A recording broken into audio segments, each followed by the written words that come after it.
La chef du gouvernement italien, Giorgia Meloni, a plaidé mercredi pour une nouvelle approche à l'égard de l'Afrique, notamment sur le dossier migratoire, lors d'une visite en Tunisie, l'un des principaux points de départ de migrants clandestins vers l'Europe.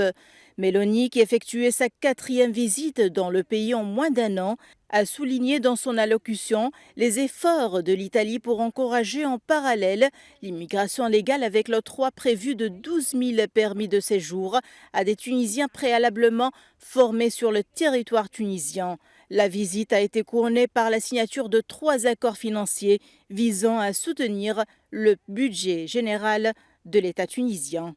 Je tiens une nouvelle fois à remercier les autorités tunisiennes pour le travail que nous essayons de mener ensemble contre les trafiquants d'êtres humains. Nous savons que la Tunisie ne peut pas devenir le pays d'arrivée des migrants.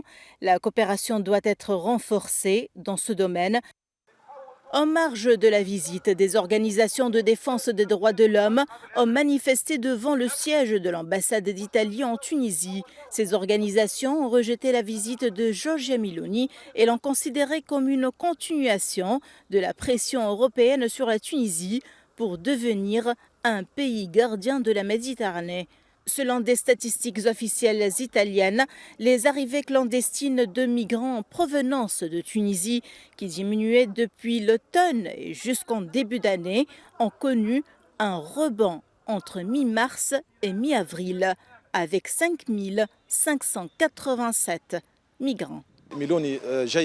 Malheureusement, Meloni a présenté les mêmes revendications précédentes. D'abord parce qu'elle a des enjeux liés aux élections européennes qu'elle utilise aujourd'hui comme un atout électoral en Italie et en Europe. Pour promouvoir le succès du modèle de coopération avec la Tunisie, l'Égypte et la Mauritanie dans la lutte contre l'immigration irrégulière, anticipant également la période estivale connue généralement par les grandes opérations migratoires.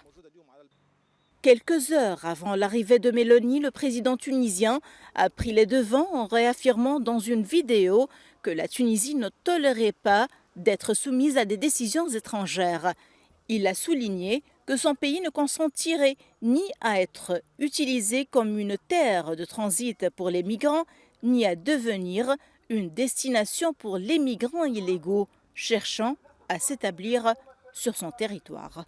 La société civile a exprimé son rejet de la politique de Giorgia Meloni qui considère la Tunisie comme un simple point frontalier avancé qui nécessite de renforcer le contrôle pour empêcher les arrivées en Italie. Depuis Tunis, Najwa Becha, pour Média.